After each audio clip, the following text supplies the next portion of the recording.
Contract. Breach of contract से भी contract and होता है।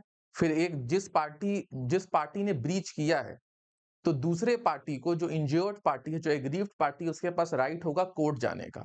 कोर्ट जाके वो कुछ रेमेडीज दे कैन टेक। वो रेमेडीज क्या है? या तो वो कॉन्ट्रैक्ट रेसिड कर सकते हैं, या वो डैमेजेस क्लेम कर सकते हैं, या वो सूट फॉर इंजंक्शन क्लेम कर सकते हैं।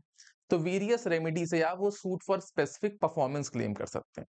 सो अब व्हाट आर द रेमेडीज अगर ब्रीच होता है, तो इंजर्ड पार्टी के पास या एग्रीव्ड पार्टी के पास क्या क्या रेमेडीज हैं, that we have to study. Alright, तो अब हम पढ़ रहे हैं ब्रीच ऑफ कॉन्ट्रैक्ट। तो देखिए, ब्रीच जो है वो दो सिचुएशन में हो सकता है। मान लो कॉन्ट्रैक्ट था कि they have to, one party has to perform something at a future date, है ना, कुछ डिलीवर करना था फ्यूचर डेट में, और फ्यूचर डेट आने से पहले ही वो पार्टी बोल रहा है कि भाई मैं तो डिलीवर नहीं कर पाऊंगा, मैं कॉन्ट्रैक्ट तोड़ रहा हूं। ठीक है, तो इसको क्या कहेंगे? Anticipatory breach.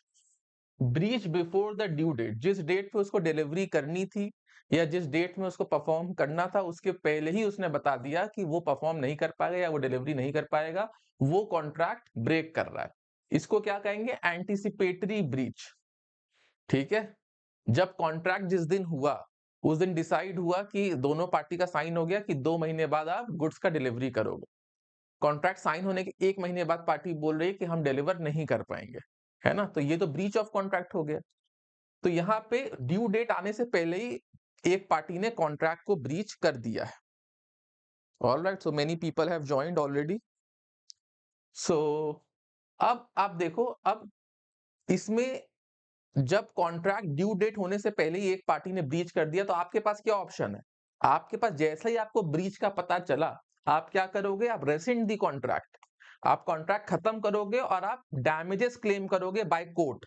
आप कोर्ट जाके कॉन्ट्रैक्ट खत्म करोगे और आप डैमेजेस क्लेम करोगे, है ना, इमीडिएटली जैसे आपको पता चला। अब आप ड्यू डेट का वेट नहीं करोगे, है ना। आपके पास एक ऑप्शन ये है कि जैसे ही आपको ब्रीच का पता चला, तो आप इमीडिएटली कॉन्ट्रैक्ट कर दोगे रेसिड और आप कोर्ट जाके डैमेजेस क्लेम करोगे। आपका कॉन्ट्रैक्ट हुआ था, आपने कॉन्ट्रैक्ट ये किया था कि 2 महीने बाद वो गुड्स डिलीवर होंगे। अगला पार्टी ने एंटिसिपेटरी पहले ही बता दिया कि वो कॉन्ट्रैक्ट ब्रीच कर रहा है, वो नहीं दे पाएगा गुड्स।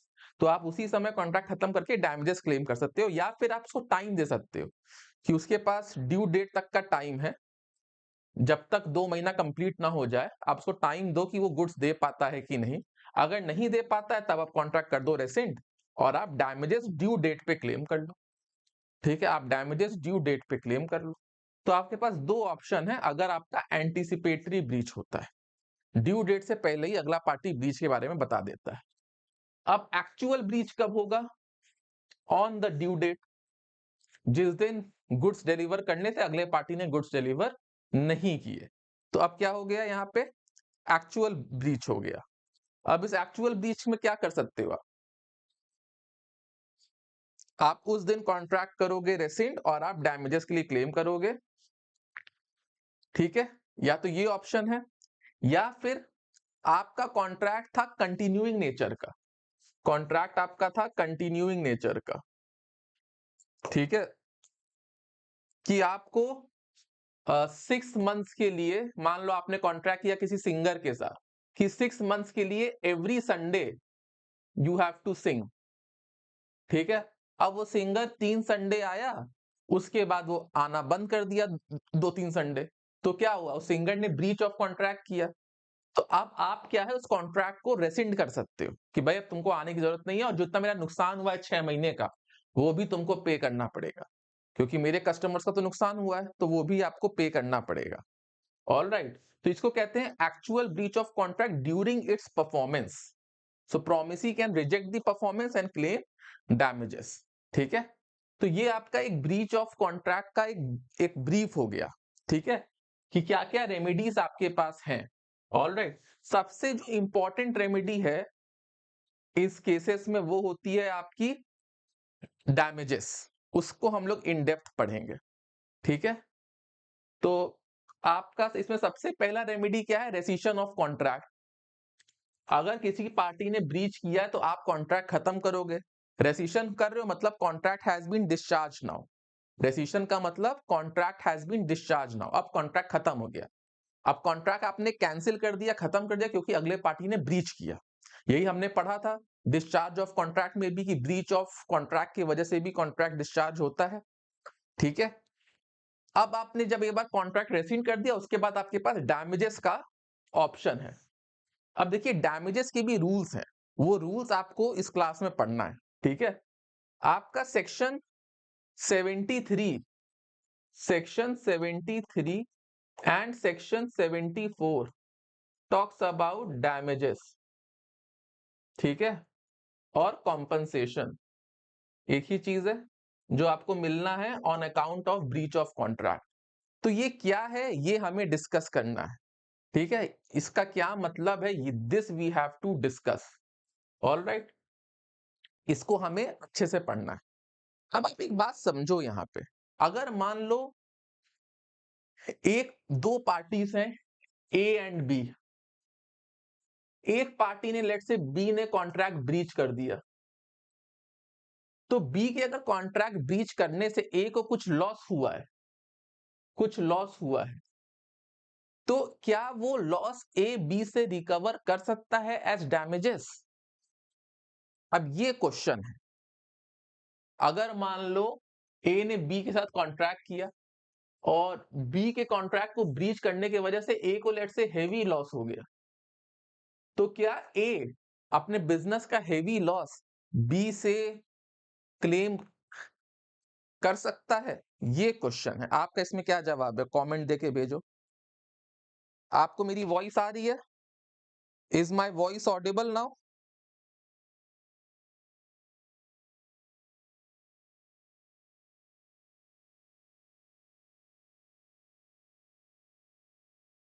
आई होप मेरी वॉइस ऑडिबल होगी आप लोगों को। Please comment. Okay, most of the people are saying that it is audible. Alright, तो मैं आपसे सवाल ये पूछ रहा हूं कि क्या ये हेवी लॉस रिकवर कर सकता है? तो देखिए इसके कुछ रूल्स हैं कि कितना लॉस ए डैमेजेस के फॉर्म में रिकवर कर सकता है, इसके लिए रूल्स हैं। ठीक है, अब मैं आपको यही चीज बताना चाहता हूं, जो डैमेजेस हैं, जो आपके डैमेजेस होते हैं, यहां ध्यान से देखना, जो आपके डैमेजेस होते हैं वो दो टाइप के होते हैं। एक होता है जनरल डैमेज, जनरल डैमेज, और एक होता है स्पेशल डैमेज, स्पेशल डैमेज। ठीक है, तो डैमेजेस आपके दो टाइप के होते हैं, एक होता है जनरल डैमेज और एक होता है आपका स्पेशल डैमेज। अब अगर एक पार्टी ने कॉन्ट्रैक्ट को ब्रीच किया, अपना पार्ट ऑफ द ड्यूटी नहीं निभाया, तो दूसरे पार्टी, उस पार्टी को इतना पता है कि जनरल डैमेज तो देना पड़ेगा। जो एक रीजनेबल पर्सन को लगता है कि भाई अगर मैंने कॉन्ट्रैक्ट नहीं किया तो अगले को थोड़ा नुकसान हो सकता है, एक रीजनेबल पर्सन को ये बात पता होनी चाहिए कि अगर आपने ये कॉन्ट्रैक्ट नहीं किया, ए और बी ने कॉन्ट्रैक्ट किया, ए ने बोला बी को कि ये गुड्स पहुंचा देना मेरे लिए इंपॉर्टेंट है, तो और बी अगर वो गुड्स नहीं पहुंचाता है, तो बी को इतना तो पता है ना कि रीजनेबली कि इसको कुछ ना कुछ नुकसान हो जाएगा अगर मैंने नहीं पहुंचाया, तो ये आप जनरल डैमेज तो क्लेम कर लोगे। बट मान लो ए के लिए वो गुड्स बहुत इंपॉर्टेंट थे, उसने एक कस्टमर को बोल रखा था कि वो गुड्स उसको देगा और उसको हेवी लॉस हो गया, ए को हेवी लॉस हो गया क्योंकि बी ने गुड्स सप्लाई नहीं किए, तो क्या ए वो हेवी लॉस भी बी से रिकवर कर सकता है?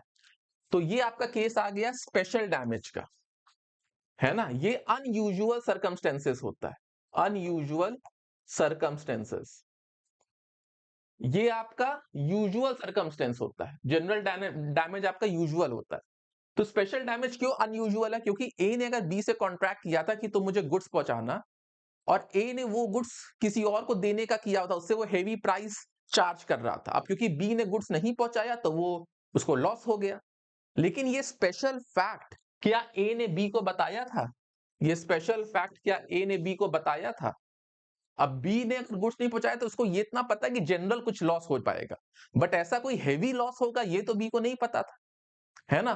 तो ये रिमोटनेस ऑफ डैमेज हो गया ना, ये रिमोटली भी बी नहीं सोचा था कि इसने पहले से डील करी हुई है।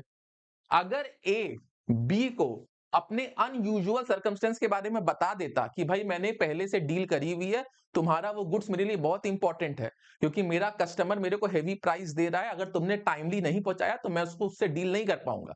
अगर ये स्पेशल नॉलेज बी को दे देता, तब तो ए स्पेशल डैमेजेस क्लेम कर सकता है। लेकिन अगर ए ने ये स्पेशल फैक्ट बी को नहीं बताया है, तब फिर ए ये स्पेशल डैमेज क्लेम नहीं कर पाएगा। अगर ए ने ये स्पेशल फैक्ट बी को नहीं बताया है, तब फिर ए ये स्पेशल डैमेज क्लेम नहीं कर पाएगा। तो आंसर क्या हो गया कि जनरल डैमेज तो आप क्लेम कर लेते हो। डैमेजेस जो हैं वो अगर दो पार्ट के हैं, ठीक है, damages are of two type, general damage and special damage.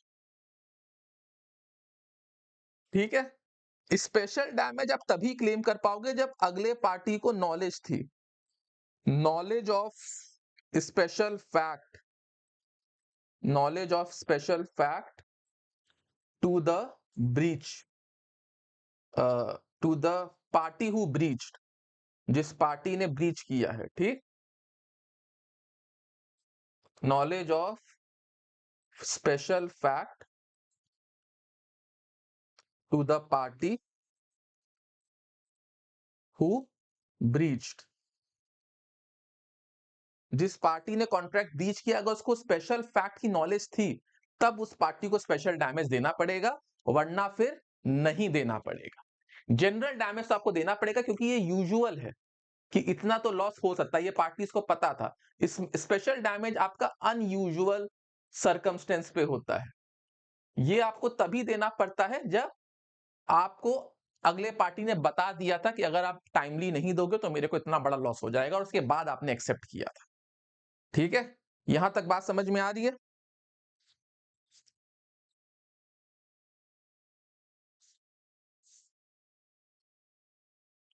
तो अब आप देखो, ये डैमेजेस वाले चैप्टर में, ये आपका ब्रीच ऑफ कॉन्ट्रैक्ट वाले चैप्टर में एक बहुत इंपॉर्टेंट केस है जो आपके एग्जाम के लिए इंपॉर्टेंट, इसको आप इंपॉर्टेंट नोट कर लो।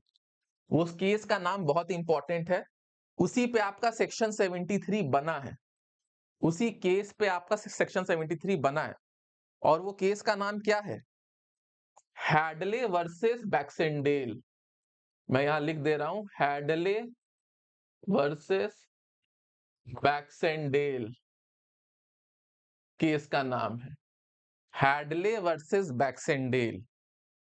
ये केस आपका बहुत इंपॉर्टेंट है as far as damage chapters is concern, breach of damages is concern. इसमें से एक क्वेश्चन आपका आना ही आना है। ठीक है, इसको आप नोट कर लो, हैडले वर्सेस बैक्सेंडेल। इसी में आपका ये डिक्लेयर हुआ था कि डैमेजेस दो टाइप के हैं, जनरल डैमेज और स्पेशल डैमेज। ठीक है, अब यहां पे केस का फैक्ट क्या है, जो मैंने आपको एग्जांपल दिया ना वैसे ही सिमिलर फैक्ट है। हैडले की एक फैक्ट्री थी, हैडले की एक फैक्ट्री थी, उसमें एक मशीन खराब हो गया था, क्राफ्ट मशीन खराब हो गया था, जिस वजह से प्रोडक्शन रुक गया था। क्राफ्ट मशीन खराब हो गया था जिस वजह से प्रोडक्शन रुक गया था। तो हैडले ने बैक्सेंडेल से वो मशीन का ऑर्डर किया कि भाई, और उसने बताया भी था कि मशीन मेरे लिए बहुत इंपॉर्टेंट है। ठीक है, सो हैडले ने बैक्सेंडेल से कॉन्ट्रैक्ट किया क्राफ्ट मशीन के लिए, एक क्रैंक मशीन होती है उसके लिए। ठीक है, क्राफ्ट क्रैंक कहते हैं इसको, है ना, क्राफ्ट क्रैंक पार्ट, मशीन का एक पार्ट था, मशीन पार्ट, उसके लिए कॉन्ट्रैक्ट किया। और उसने बताया था कि ये मशीन मेरे लिए बहुत इंपॉर्टेंट है, और हैडले को एक बहुत बड़ा ऑर्डर था जो फुलफिल करना था डेडलाइन पे, जिस वजह से उसको प्रोडक्शन करनी थी। एक हैडले के पास एक बहुत बड़ा ऑर्डर था जो उसको टाइमली फुलफिल करना था। ठीक है, अब क्या हुआ, बैक्सेंडेल जो है वो टाइमली हैडले को प्रोड्यूस नहीं कर पाया समय। बैक्सेंडेल जो है वो टाइमली हैडले को नहीं दे पाया ये मशीन का पार्ट, और हैडले इस ऑर्डर को फुलफिल नहीं कर पाए, जिससे उसको हेवी लॉस हुआ।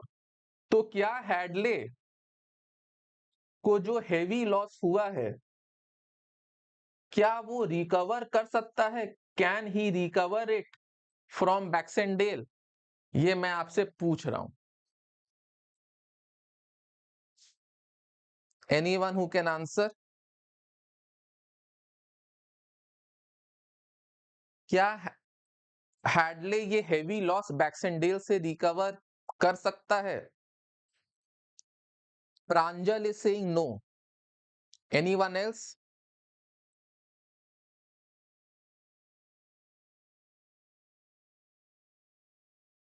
Anyone else who can answer?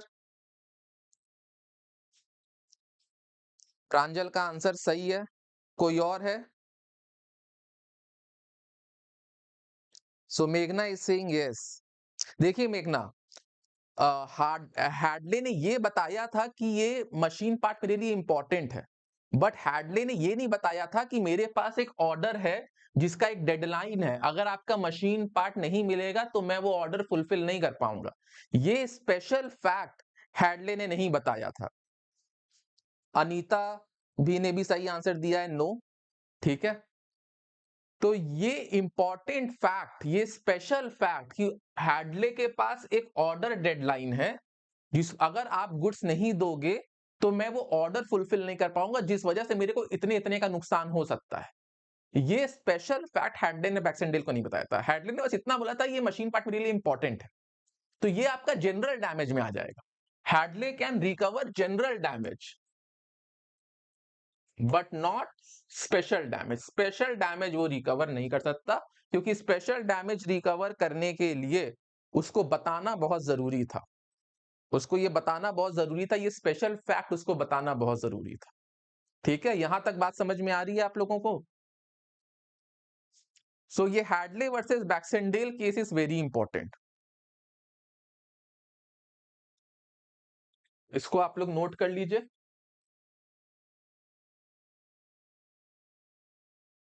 तो जो आपका कॉन्ट्रैक्ट एक्ट में सेक्शन 73 है, सेक्शन 73 है, ये एग्जैक्टली बेस्ड है सेक्शन 73, जो कि डैमेजेस के बारे में बात करता है, जो कि डैमेजेस के बारे में बात करता है। ये बेस्ड है on Hadley versus Baxendale case पे। हैडले वर्सेस बैक्सेंडेल केस पे ये एग्जैक्टली बेस्ड है, हैडले वर्सेस बैक्सेंडेल केस। ठीक है, तो हैडले वर्सेस बैक्सेंडेल केस पे ये बेस्ड है। All right. तो ये कहता है कि जनरल डैमेज तो देना ही पड़ेगा, बट अगर कोई स्पेशल लॉस है तो वो लॉस आप तभी क्लेम कर पाओगे जब अगले पार्टी को जिसने ब्रीच किया उसको उसकी नॉलेज थी, then only you can claim. All right, ये आपका हो गया सेक्शन 73। डैमेजेस में एक और इंपॉर्टेंट है सेक्शन 74। देखिए, डैमेजेस का नेचर क्या होता है? डैमेजेस का नेचर होता है कॉम्पनसेशन प्रोवाइड करना। अगर ए और बी में कॉन्ट्रैक्ट हुआ है, अगर ए और बी में कॉन्ट्रैक्ट हुआ है और बी ने कॉन्ट्रैक्ट का ब्रीच किया है, तो डैमेज जो आप देते हो वो ए को आप कॉम्पनसेशन दे रहे हो, ताकि वो कॉन्ट्रैक्ट के पहले जो पोजीशन पे था वहां आ जाए, उसका कोई लॉस ना हो, बट आप बी को पनिश करने के लिए नहीं दे रहे हो। So damages are compensatory in nature, not punishable in nature. आप जो पार्टी ने ब्रीच किया, ये सिविल केस है, जिस पार्टी ने ब्रीच किया है उसको आपको पनिश नहीं करना है। सो डैमेजेस आर, या damages under contract act, under contract act are compensatory in nature,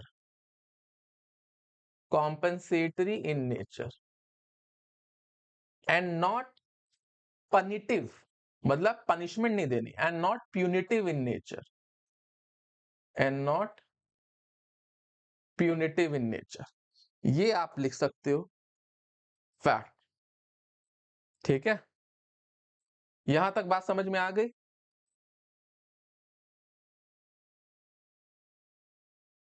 तो मतलब क्या है?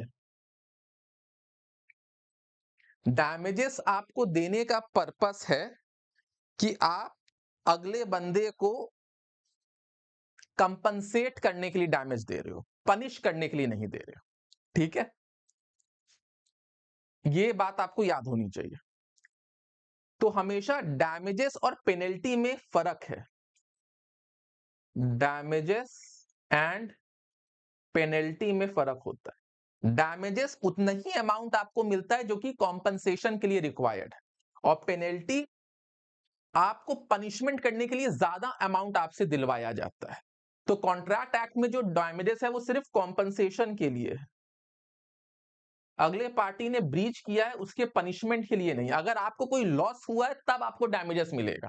जस्ट बिकॉज अगले पार्टी ने कॉन्ट्रैक्ट ब्रीच कर दिया है तो आप कोई हैवी डैमेज नहीं क्लेम कर सकते कि एज इफ कि उसने कोई पनिशमेंट करी है। तो इट इज नॉट पनेटिव, ये पनेटिव नहीं होता है, तो पेनल्टी नहीं होनी चाहिए। हमेशा it is for compensation of loss. ठीक है, यहां तक बात समझ में आ गई? अब डैमेजेस आपका इसमें देखिए दो टाइप दिया हुआ है, liquidated damages and unliquidated damages. Liquidated damages मतलब क्या होता है कि अगर ए और बी में कॉन्ट्रैक्ट हुआ तो कॉन्ट्रैक्ट में ही टर्म्स दिया हुआ है कि अगर ब्रीच होगा तो इतना इतना डैमेज देना पड़ेगा। आपको कोर्ट मतलब कोर्ट डिसाइड नहीं करती लिक्विडेटेड डैमेजेस। लिक्विडेटेड डैमेजेस में कॉन्ट्रैक्ट में ही टर्म्स दिया हुआ है। तो लिक्विडेटेड डैमेजेस में क्या है, कॉन्ट्रैक्ट इटसेल्फ में टर्म दिया हुआ है कि कितना डैमेज होगा। The parties to the contract will agree to the amount payable in case of breach. तो कॉन्ट्रैक्ट में ही दिया हुआ है कि अगर किसी पार्टी ने ब्रीच किया तो कितना अमाउंट पे करना पड़ेगा। अनलिक्विडेटेड में क्या होता है कि कॉन्ट्रैक्ट में कोई अमाउंट नहीं दिया हुआ है, तो कोर्ट को एसेस करना पड़ता है। कोर्ट को एसेस करना पड़ता है और कोर्ट जो होती है वो फिर डैमेजेस बताती है कि कितना होगा। यहां तक बात समझ में आई, लिक्विडेटेड एंड अनलिक्विडेटेड डैमेजेस। अब आप देखो, अगर मान लो ए और बी में कॉन्ट्रैक्ट है, ए और बी में कोई कॉन्ट्रैक्ट है, मैं आपसे एक सवाल पूछ रहा हूं, आप लोग कमेंट्स सेक्शन में बताना इसका आंसर। ए और बी में कोई कॉन्ट्रैक्ट है और कॉन्ट्रैक्ट में एक टर्म है, कॉन्ट्रैक्ट में टर्म है कि अगर कॉन्ट्रैक्ट ब्रीच हुआ तो हेवी डैमेजेस देना पड़ेगा, heavy damage of 1 lakh rupees देना पड़ेगा। जबकि कॉन्ट्रैक्ट तो मात्र 25,000 रुपए का सामान का कॉन्ट्रैक्ट है। ठीक है, बट कि किसी ने ब्रीच किया तो वो हेवी डैमेजेस ले रहे हैं। ठीक है, इसमें उन्होंने बहुत हेवी डैमेज रखा है, इसमें उन्होंने एज अ पनिशमेंट रखा है कि आपको 1 लाख नहीं, आपको 10 लाख देना पड़ेगा। लेट्स से 10 लाख रुपीस देना पड़ेगा। ठीक है, ये कॉन्ट्रैक्ट में ही टर्म है, कॉन्ट्रैक्ट में ही टर्म है कि जो भी पार्टी ब्रीच करता है तो उसे हेवी डैमेजेस ऑफ 10 लाख देना पड़ेगा, जो कि जनरल डैमेजेस से बहुत ज्यादा है। तो अब आप बताओ, अगर बी ने ब्रीच किया कॉन्ट्रैक्ट और बी बोल रहा है कि भाई मैं 10 लाख तो नहीं दूंगा, जितना आपका नुकसान हुआ है मैं उतना दे दूंगा, तो क्या बी का आर्ग्यूमेंट सही है? यस और नो में बताइए। क्या बी को 10 लाख रुपए देने पड़ेंगे? क्या बी को 10 लाख रुपए देने पड़ेंगे? यस और नो में बताइए। एनीवन? क्या बी को 10 लाख रुपए देने पड़ेंगे? Pranjal is saying yes. Anyone else?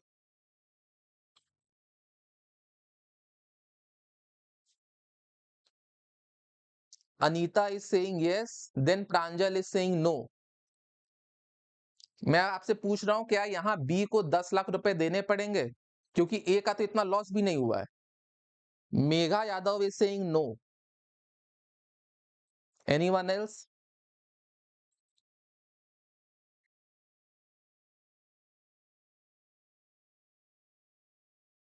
Anyone else? तो देखिए यहां पे आंसर यही है कि बी को 10 लाख रुपए देने की जरूरत नहीं है, क्योंकि क्योंकि आपको मैंने बताया था ना कि damages are compensatory in nature and not punitive and not punitive। तो ये जो 10 लाख है वो एज अ पेनल्टी है और उसको ये नहीं देना है। वो चाहे तो ए को जितना लॉस हुआ है वो उतना ही डैमेजेस देगा।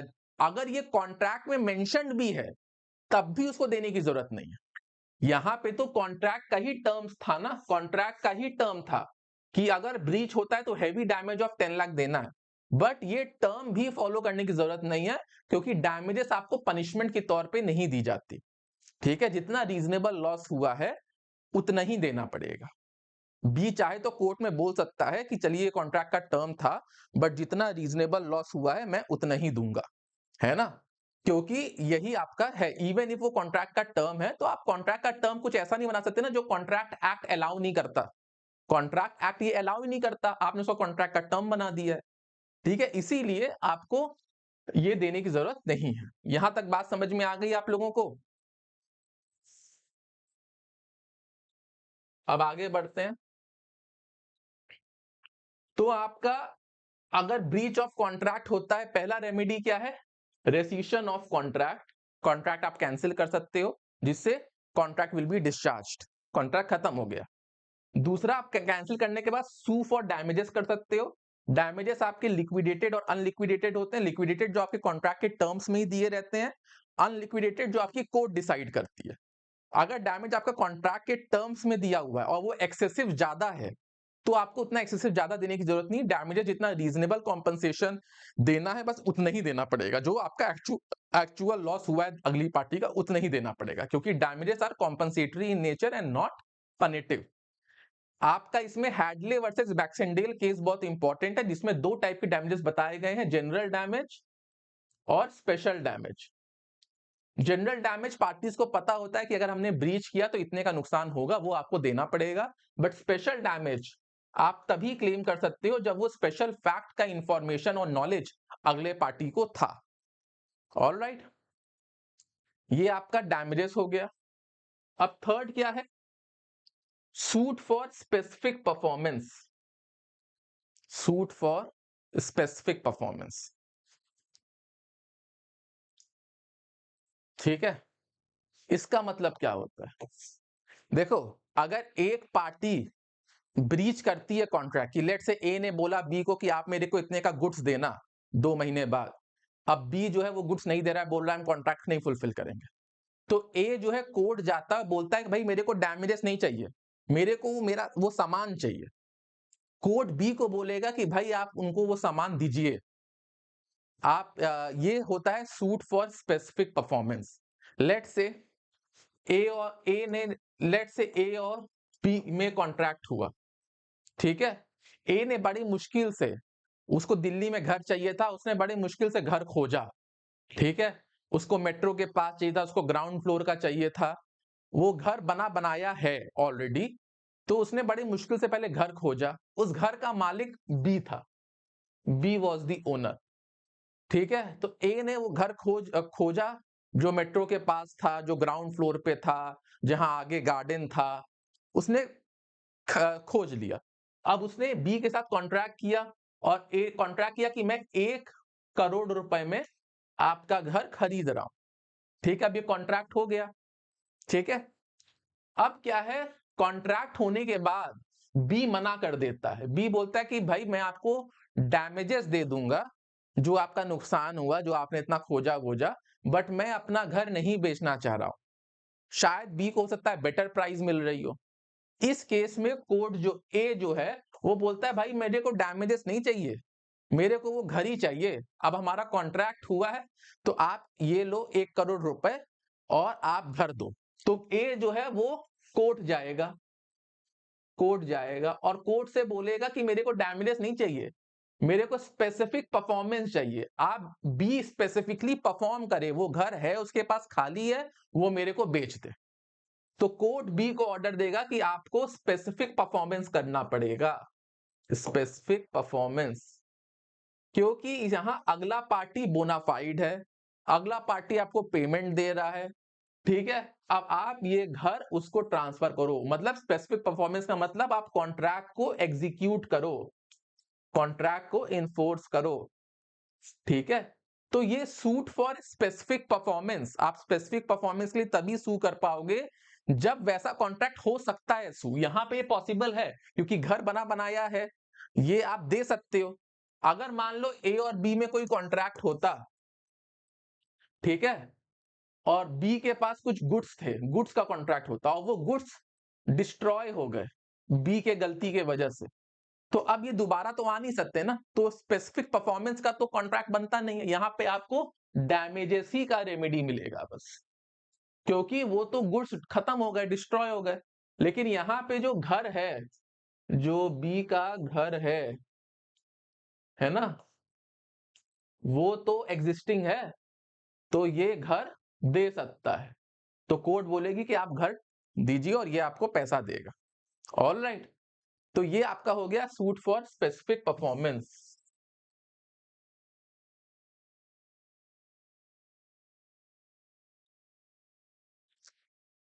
तो ये आपका एक रेमेडी हो गया। एक रेमेडी आपका है इंजंक्शन।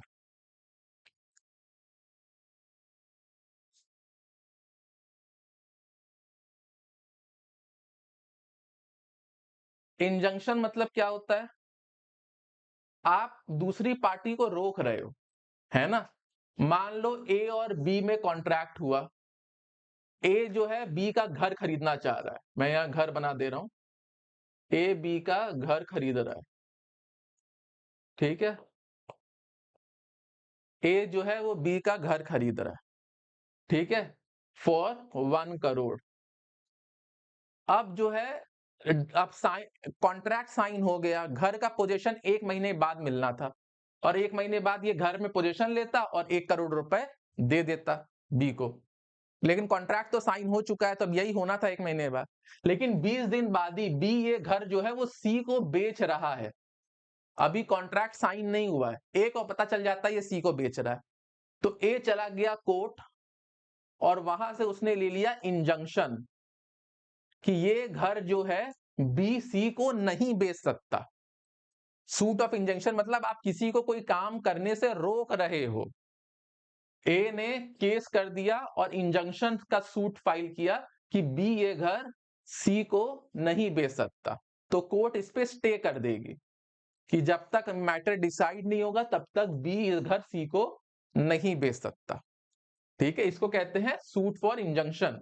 तो an injunction is basically a decree for specific performance but for a negative contract. Specific performance क्या करना है, नेगेटिवली, कि आप ये घर नहीं बेच सकते।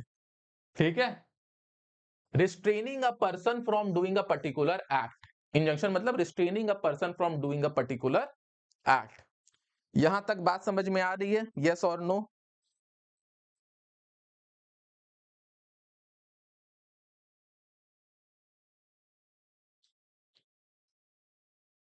Now last one is remaining, last remedy is remaining, ये आपका है क्वांटम मेरूट। देखिए क्वांटम मेरूट का मतलब क्या होता है, as much as is earned.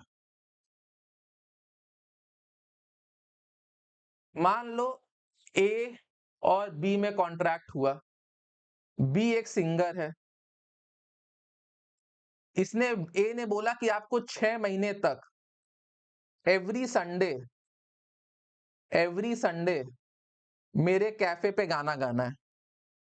अब बी जो है वो 3 संडे तक आया, उसके बाद से वो नहीं आया, तो ए ने जो है कॉन्ट्रैक्ट खत्म कर दिया और उसने बी से डैमेजेस क्लेम किया कि भाई मेरे रेस्टोरेंट में नुकसान हुआ, आप गाना गाने नहीं आए, तो जो लोग आए वो कम आए, तो मेरे को रेस्टोरेंट में लॉस हुआ।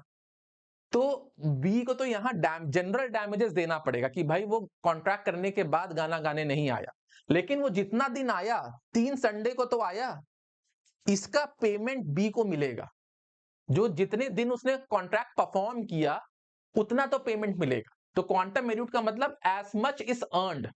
तो वो 3 संडे का तो उसने काम किया था, उसने पूरा कॉन्ट्रैक्ट नहीं किया, बट 3 संडे तक का तो काम किया था, तो उतना पेमेंट उसे मिलेगा। ये है क्वांटम मेरिट का मतलब, एज मच इज अर्नड। ठीक है, so when one party of the contract is prevented from finishing his performance of the contract by the other party, he can claim quantum merit. So he must be paid a reasonable remuneration for the part of the contract he has already performed. ठीक है, अब late से यही same example लेते हैं ए और B का। B यहां पे सिंगर है, ठीक है। ए ने कॉन्ट्रैक्ट किया था 6 मंथ्स तक गाना गाना है एवरी संडे। बी जो है हर संडे आता है, गाना गाता है, वो 5 संडे गा चुका है। उसके बाद जब वो अगले संडे को आता है तब ए ब्रीच करता है। अब यहाँ पे ए ब्रीच करता है, ए बोलता है कि नहीं भाई अब मैं आपका कॉन्ट्रैक्ट ब्रीच कर रहा हूं, अब आपको आने की जरूरत नहीं। तो यहाँ पे कॉन्ट्रैक्ट किसने ब्रीच किया? ए ने। तो बी जो है वो अब डैमेजेस तो मांगेगा ही मांगेगा, जनरल डैमेजेस, साथ ही साथ में 5 संडे जो उसने गाना गाया था उसका वो अपना पेमेंट भी मांगेगा कि भाई मैंने 5 संडे तो गाना गाया था और आपने ये कॉन्ट्रैक्ट तोड़ा है, मैं तो आ ही रहा था, तो जितना मैंने काम किया उसका मेरे को पेमेंट करो और जो कॉन्ट्रैक्ट आपने ब्रीच किया उसका जनरल डैमेजेस भी दो। ठीक है, तो ये भी हो गया quantum meruit as much as is earned. ठीक है, तो ये सारी रेमेडीज होती हैं। तो अगर कॉन्ट्रैक्ट ब्रीच होता है तो आपके पास क्या क्या रेमेडीज हैं? पहला आपके पास है कि कॉन्ट्रैक्ट आप रेसिंड कर सकते हो, दूसरा आप डैमेजेस के लिए सू कर सकते हो, तीसरा आप स्पेसिफिक परफॉर्मेंस के लिए केस कर सकते हो, चौथा आप इंजंक्शन के लिए कर सकते हो, पांचवा क्वांटम मेरूट। तो ये आपके 5 पॉइंट हैं और ये आपका एग्जाम में क्वेश्चन आ सकता है। या तो आपका एग्जाम में क्वेश्चन दो चीज पे आएगा। पहला क्वेश्चन तो आ जाएगा what are the remedies, what are the remedies for breach of contract. Breach of contract के बाद क्या क्या रेमेडीज हैं। और दूसरा क्वेश्चन आ सकता है हैडले वर्सेस बैक्सेंडेल केस पे, बैक्सेंडेल केस पे कि डिस्कस डैमेजेस या प्रोविजंस रिलेटेड टू डैमेजेस। ये दो आपको क्वेश्चंस इस चैप्टर से आ सकते हैं। ऑलराइट, तो आप लोग इसको आराम से पढ़ लेना। आई होप ये टॉपिक आपको समझ में आ गया होगा। क्लासेस देखने के बाद आप एक बार उसको दोबारा से रिवाइज कर लेना। कुछ ना समझ में आया हो तो वीडियो दोबारा देख लेना। नोट्स मैंने आपको भेजी दिए, नोट्स देखना। And always see the past year papers, past year papers के हिसाब से आपको प्रिपरेशन करनी है। So with this study well, this is the best time to study. आप लोग अपना मैक्सिमम टाइम अपने करियर बिल्डिंग में दीजिए। ये समय आपके करियर बिल्डिंग का है। Alright, you have to enjoy your life but at the same time you have to start studying. अभी आपका फर्स्ट ईयर ही है, जो भी करियर आपका रिस्पेक्टिव है, ये फॉर्मेशन एज है, तो आप लोग अपनी मेहनत राइट डायरेक्शन पे कीजिए। So thank you all, we will be meeting in the next class.